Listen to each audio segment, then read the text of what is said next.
Hey friends, I'm Kat. Welcome to the channel and a new reading vlog, also a new reading vlog series. So this one 100% inspired by Gavin Reads It All, where he was reading the Art Fantasy Bingo row by row. That is exactly what we're gonna do. I happen to deeply love Art Fantasy Bingo.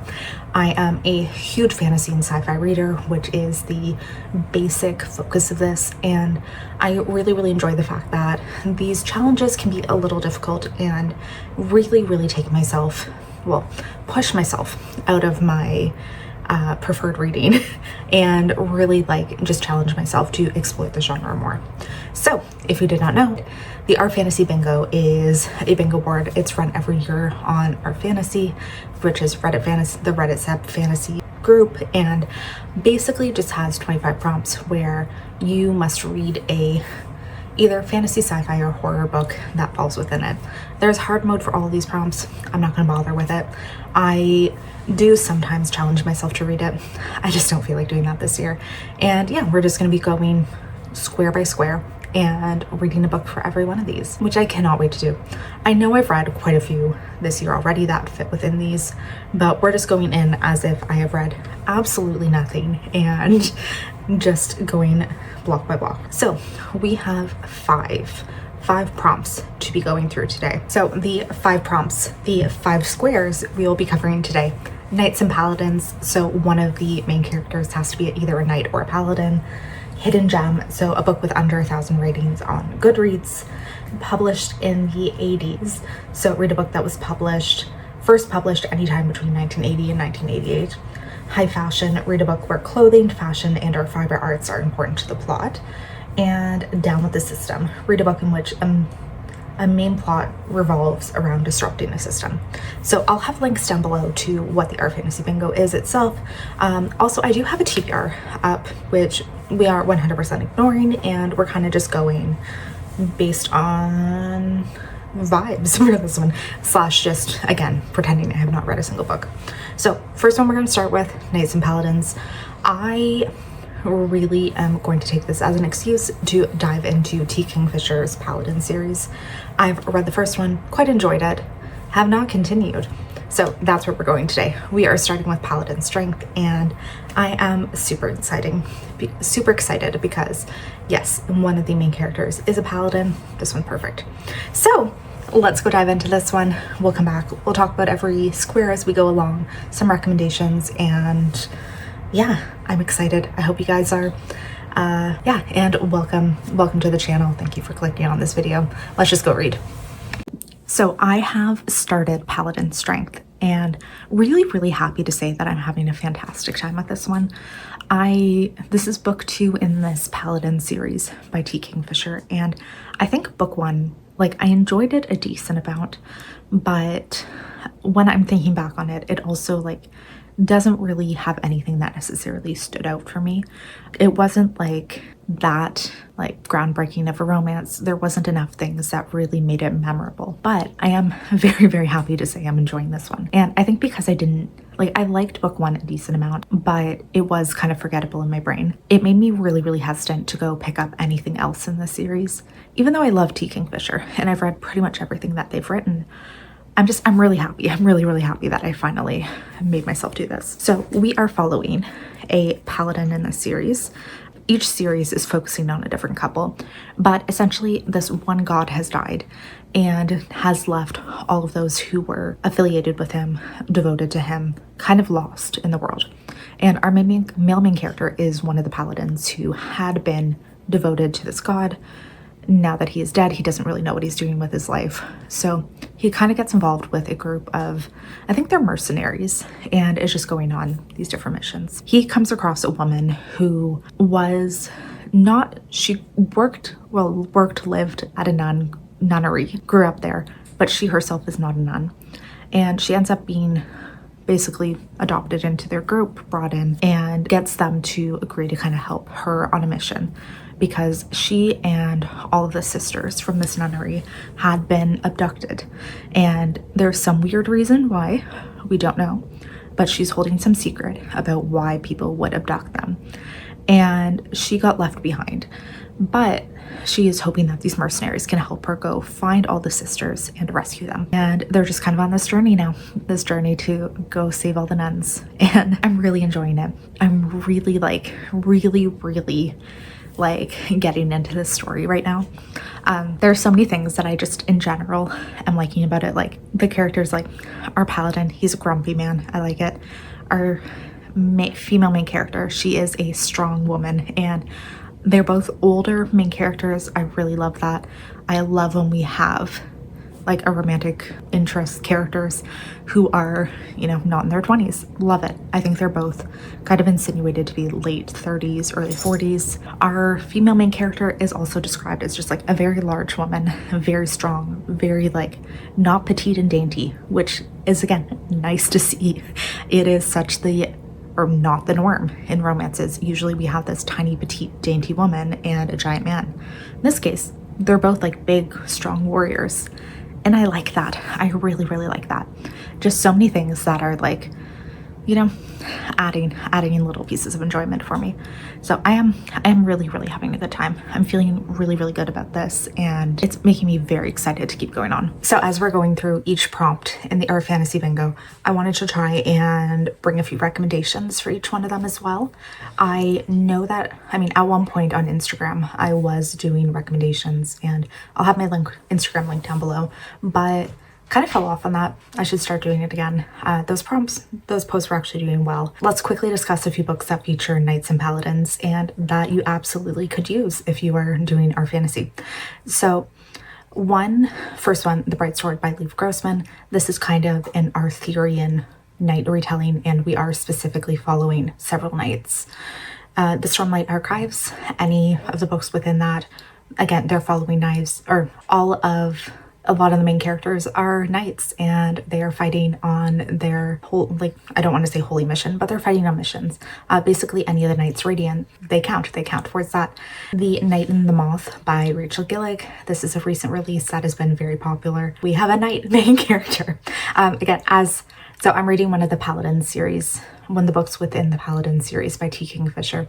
Any one of these can also fit. They all feature paladins, and I think most of these ones also fit for hard mode. Potentially all the ones I'm talking about today fit for hard mode. I also didn't talk about that. There's a hard mode for all of these ROMs. I'm not doing it because I'm lazy and I don't really want to worry. So, but there is, and you can find all of those linked down below. The Devils by Joe Abercrombie. There are, I think, a few knights within it. This is a ragtag group of people on a mission to escort a princess to her kingdom. Legendborn by Tracy Dion. This is more of a YA spin on an Arthurian legend. And Godkiller by Hannah Bonin. And this one, I believe our main character is a knight, but it's also somebody who's on like a holy mission. And while we're here, I will just like briefly say, still continuing on the art book, still really enjoying it. I really like, there's been a fun reveal about the secret reason why all of these nuns have been taken from the convent, and why they are so valuable to these people who kind of sold them. And it is just, it's very random but very fun, and I'm really enjoying it. And then the romance between our main characters, it's very sweet.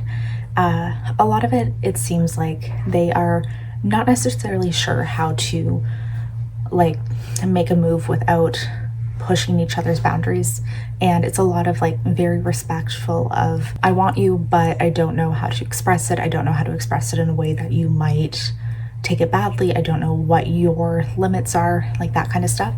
And I enjoy it quite a bit. I really am. Definitely like significantly enjoying it over book 1 too, which didn't really do too much for me, but yeah, I'm having a great time. Loving this so much.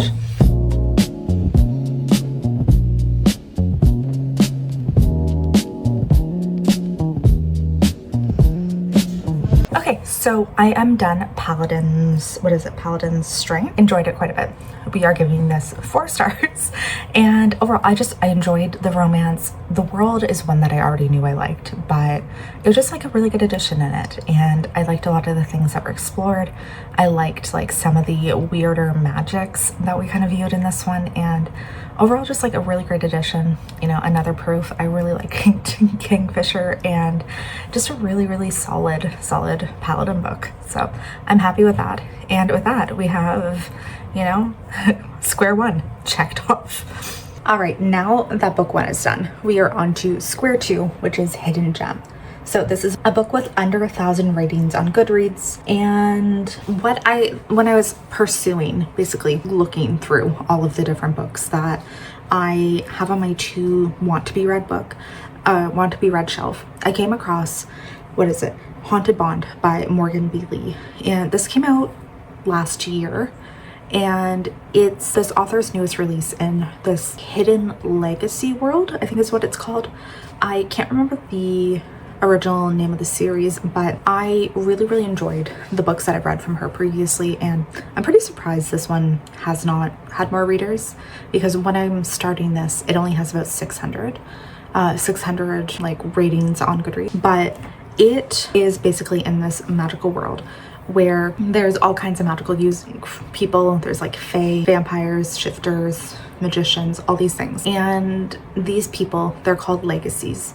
They have a curse upon them where basically they have to, where every member, every species has some kind of curse that impacts their life in different ways. And the only way to break it is to get into these magical gods granted quintets. So it has one keeper and then four bonds around them. So it's a group of 5 with like one central person. Sometimes they're romantic, sometimes they're not. Our first series was following one of these quintets, and I think this is just a one-off spin-off book, but we are following the sister of one of these characters and presumably her finding her mates, her bonds, her fated mates things. So we're basically just following this one girl. She went through some trauma in the last series and now basically is being exposed to the world at large, in that people are starting to hunt her, something. And we have a group of different men who are finding her and finding their way into her lives, and she is starting to fall for all of them. Very broad definition, but it's a wide shoes romance and just a magical world that I really happen to like. So I'm excited to continue on in this one. Again, like very surprised it does not have any more ratings than that, but maybe it's just like not as popular of a release from her, / maybe it didn't have as much like talk about it. I don't know. But either way, I'm really excited to be actually getting into this one, and I think it's perfect for this square. So here we go. We're going to be diving into this. I have started it. I'm like 40% in, but we're going to be diving into it even further.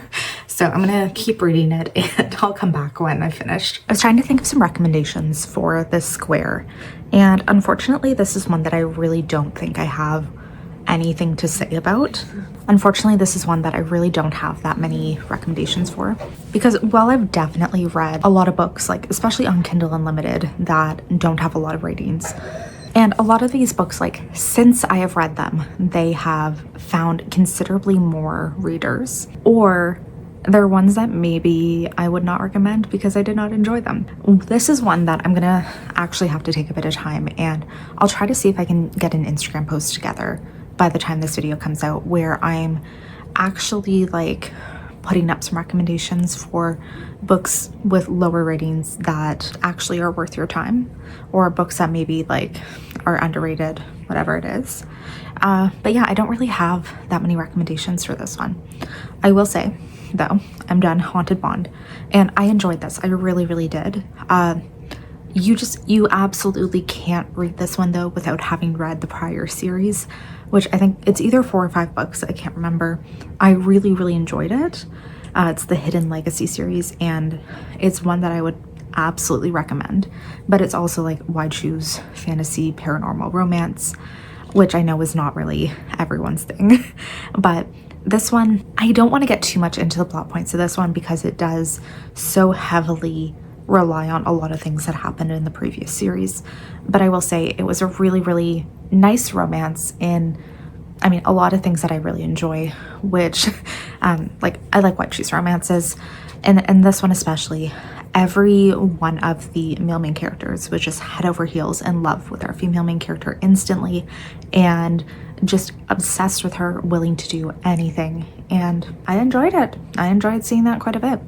I just like really enjoyed the romances in general. I thought they were really sweet. It wasn't like that much of a slow burn. Like, it kind of was, but at the same time, sometimes when I'm thinking slow burn, I'm thinking like it takes 4 books to get there, or like 95% of the way through the book is when they finally get together. So it wasn't really that, but it was a slower build to trust and a lot of yearning before we actually got to that point, which is something that I do tend to really enjoy in my books. So that one I am giving 4 stars. It pretty much on par with the ratings that I gave every other book in this series. And yeah, again, like I had a really good time. No complaints from me about this one. Just super fun, and I'm glad that I picked it up. Really shocked, like I haven't checked if there's more ratings for it, but really shocked at how low the number of ratings were when I picked this up. But yeah, really good, really happy I read it.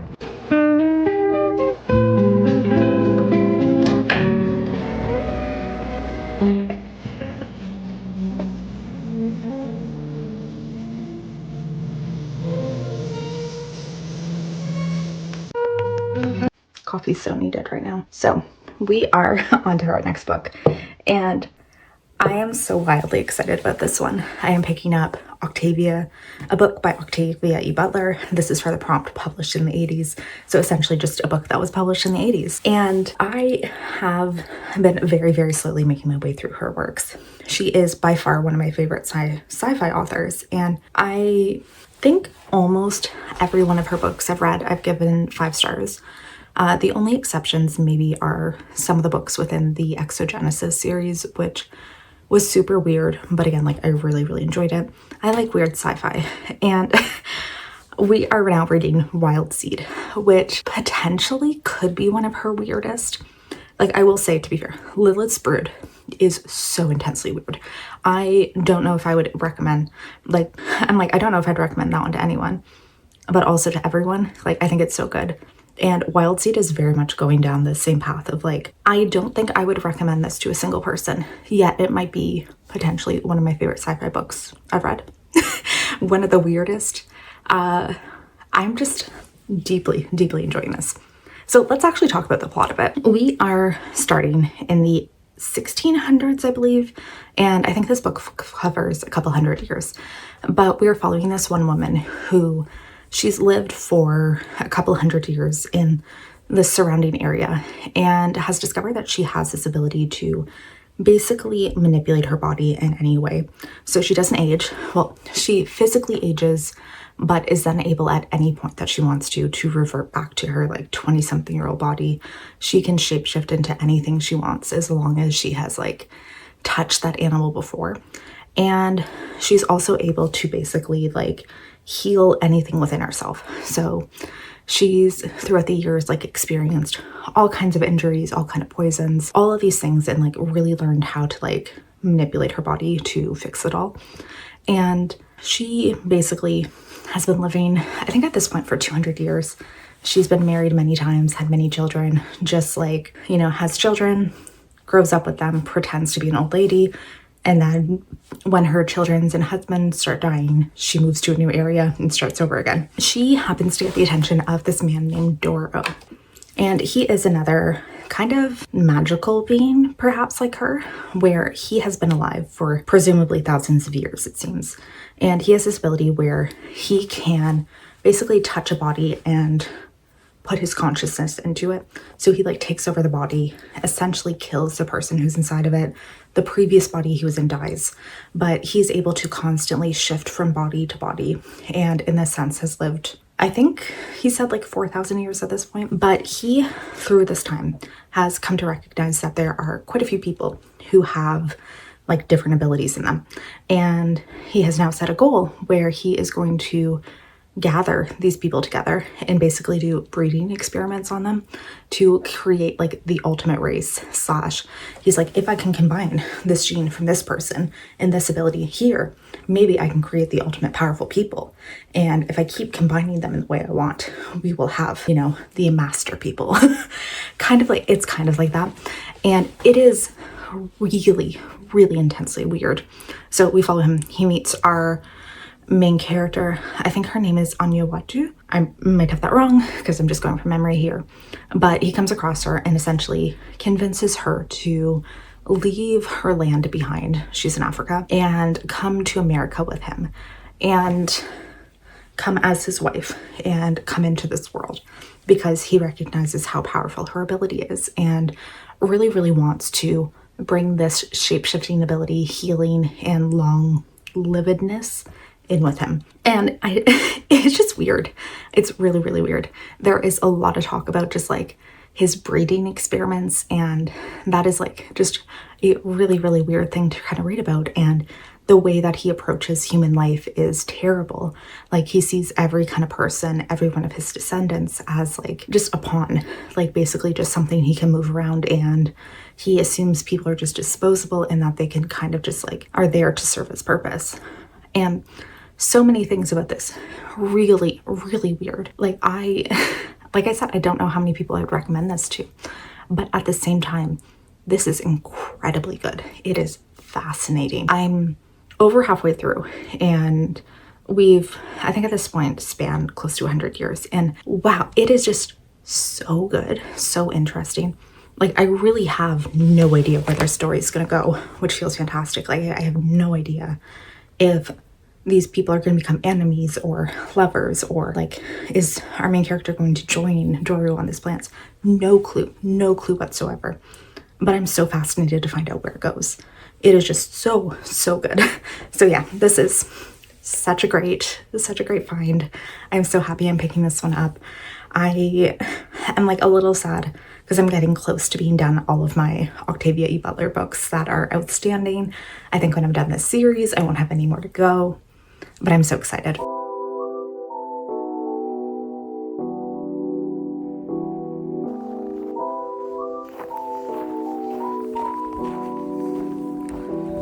I don't even know what to say about Wild Seed.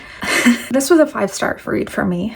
Absolutely 5-star read. I loved this through and through, but I think that this is for a very, very select audience, and you really have to go into it. And I want to say with like no judgments, no thoughts about the weird things these characters are doing. You kind of just have to accept it that they're doing crazy things, and like that's just part of the book, and that they're doing like these really, really morally weird things.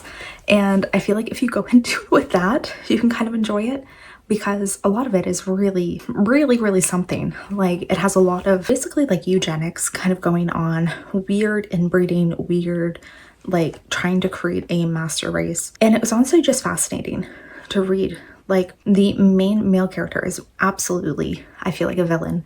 And at the same time, I don't know if they were trying to like kind of set this up as enemies to lovers, but I really, really hope it wasn't kind of intended to be like that, because there is ultimately this like core relationship that we're following between our two main characters, but one of them is so morally like reprehensible, and so many of the things he's doing are truly, truly terrible. But it's just like really fascinating to see kind of the mindset that he has going into it, and just the like non-value he places on human lives, how everybody is kind of just there as a purpose to serve him. And it's just really, really fascinating to see. And especially this one, it spans 200 years. So it's really, really fascinating also to see just all of these plans that he's trying to lay out, and kind of how they ultimately come together, slash you can see the evolution of what's happening, and ultimately even the evolution of these people he's trying to create. Just really, really, really fascinating. And I loved it. I really, really did love it. I don't think that this is for a lot of people. Like, I know I said that, but I really, really don't think that this is going to be a read for many, many people. But for me, it was fantastic. And I just thoroughly enjoyed this. I thought it was so interesting. So yeah, once again, Octavia Butler does it for me. And it's kind of hard because I feel like I typically want to space out her books. So I've been trying to read like one every 6 months or something, because if you didn't know, she has passed away and there's a very limited backlist of her stuff.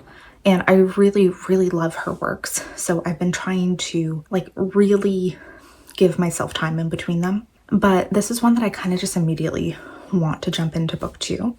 Like, I feel like, I don't know, I'm just curious. I'm really, really curious to see where the story goes. And I think the next one is like another 150 years after this one. So I don't even know if we're following the same characters, but I want to know. I want to know. Anyways, yeah, this one, 5 stars, 5 stars, absolutely from me. And truly, truly fantastic. Okay, I filmed no updates while reading this book, but it was kind of a very intensely quick read for me. And we're basically in the next one, our next prompt, which is a book where like fashion is involved, materials or textiles or fashion or something is in it is at the forefront of the story. And for this one, I picked Howl's Moving Castle, which really fit because our female main character at the beginning of the book works as a hat sales lady and like really is a seamstress for hats. Some other quick recommendations for books that I know would fit this is Mask of Mirrors by M.R. Carrick and what is it? A Fragile Enchantment by Alison Saft. Those are 2 that immediately come to mind that really have this like textiles and fashion kind of at a forefront. But this, it's kind of like a well-known story at this point. There's this wizard named Howl. He's in this moving castle, and our main character, Sophie, is a young woman who gets enchanted by a sorceress to appear as an old lady. Actually, basically, it changes her entire body into an old lady. And she believes that this wizard can help her revert the spell.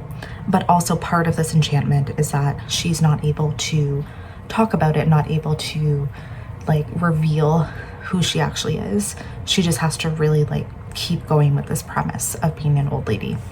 And she becomes kind of a cleaner / housekeeper in this castle and strikes a bargain with this fire demon that if she can break his enchantment, he will break hers. And it's just kind of like a very whimsical fantasy wizardy tale. I think it was very fun.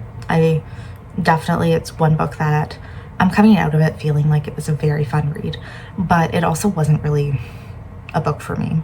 I think it's for a bit of a younger audience. I might have to check out if this is like middle grade, potentially YA, but just the writing itself wasn't really for me. And I'm not somebody who's coming into this with a lot of nostalgia. I know it has a film and it is very popular. A lot of people very, very deeply love it, but I've never actually seen it. And it's one, just because of that, I think it kind of like, if I had experience of this, especially from a younger age and something I held very dear, probably would come into the book with very different feelings. But as like a first time experience for it, I guess we could say, it didn't really do too much for me. It was fun. It was definitely fun. But at the same time, I don't really feel anything like too intensely towards this. I don't really have any strong emotions or feel anything that crazy. Like, it's a pretty solid 3-star for me. One that I definitely enjoyed, but I don't know if I'd ever want to revisit.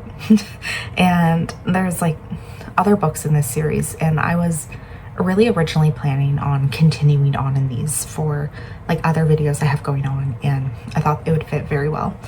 I don't really have any interest in them. I don't know, you can potentially change my mind if the other stories are really good, but I don't really have that much of an interest. It was fine.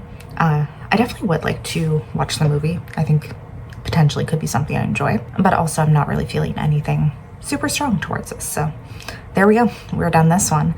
And now we have one final prompt for this line. All right, so our final book that we are reading in this video is for the prompt Down with the System. And we're basically following somebody taking down some kind of government organization. And for this one, I decided to go with A Resistance of Witches by Morgan Taylor, which came out last year. And has pretty good ratings. Like, it's one that it was on the top 20 fantasy books for 2025, like the Goodreads top 20. So like, it's one that sooner or later I would have been getting to no matter what. And this one's starting off pretty promising for me. It is historical, but so far that's not bothering me, perhaps because we are mostly still like, we're in this academy of witches, and you know, that's we're not really seeing too much of the world at large, so that isn't bothering me. But we're basically set in the backdrop of World War II. We are following witches in England who have decided to get involved in the war effort, and because one of them, a seer, I think, saw something that indicated that if witches don't get involved in this fight, then the world is kind of destined to fall. The war will not be won, and England will essentially fall. So we are following a young woman who is apprenticed to the high witch, high priestess, high enchantress, something like that. And she had spent her life going to this academy. She's now older, well, by older, like 19, graduated, and now is working with this high priestess to do these missions that are supposed to help the war effort. And it's like tracking down objects, tracking down people, just doing things that could help out England in the war and potentially undermine the Nazis. And it's really interesting. I think like we haven't seen too many of these missions. We haven't seen that many of the things that are going on, but I'm interested in this. Like, kind of give me a secret society of witches and I think I'm in. To be fair, I am like very, very not far in. I'm like 20% in right now, but the book is definitely captivating my interest, and I think that's a win. The writing's good, characters seem interesting, and curious to see where it goes. There's like hints about this one book that it's this magical grimoire, magical book of spells that I think is going to become a central point, that the witches are trying to get this and keep it out of the hands of the Nazi witches. So could be good. Yeah, I'm excited to keep going.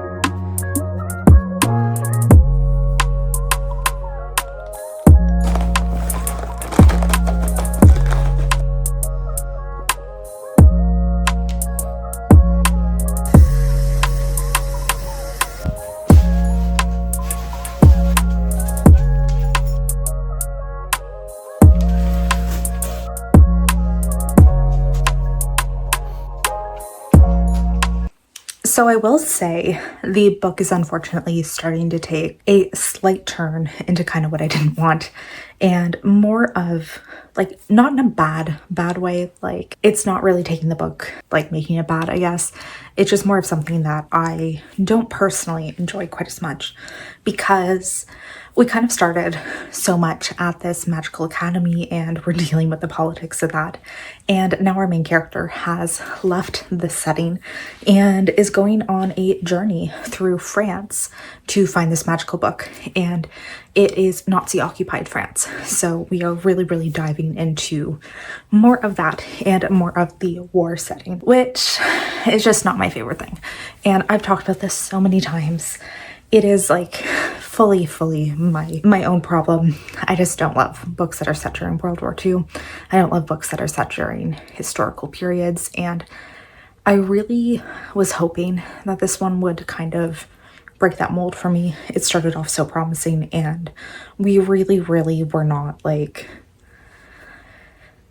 I don't know, diving, feeling like we were too deeply entrenched in this war effort. Like, it felt like we were just doing these magical side missions that I really enjoyed. But now that we are like in this setting, I am unfortunately not as into it. I don't know if I mentioned it, but this one does very much fit into this down with the system theme / prompt, because the witches are trying to kind of ultimately take down Hitler and destroy / stop the war that is currently happening. So that is kind of like how it fits into this.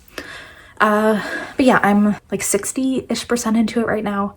And yeah, it kind of, my attention is slightly starting to wane a little bit, unfortunately. Okay, let's finish off talking about A Resistance of Witches and the unfortunate fact that I think it did not live up to kind of the initial excitement I had about it, because I did go in feeling really, really good and feeling like I was enjoying it quite a bit. And yeah, something around like, I'd say the 40% mark, I just kind of lost interest in the story.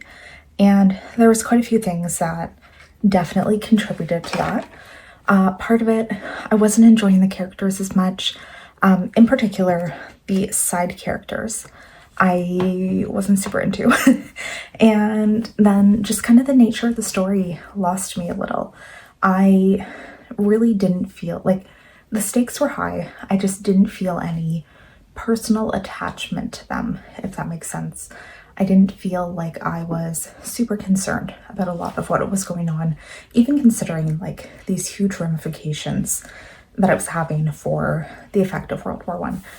It just didn't really do it for me, unfortunately. And yeah, very, very disappointing, but it's kind of just where we are. So yeah, with that we are done. Yeah, wildly disappointed that this one didn't end up being like as exciting a read as I kind of really thought it would be. Definitely thought we'd be coming out of this with like much higher rating. But yeah, with that we're done this video also. So thanks for watching edition 1 of reading through the Art Fantasy Bingo. We are aiming to have a new video out every week for the next, I guess, 5 weeks, and having a new one in this series every single week. So keep an eye out for that. Let me know if you enjoyed this. Please subscribe if you haven't already. And I'll see you in a video very, very soon. Bye.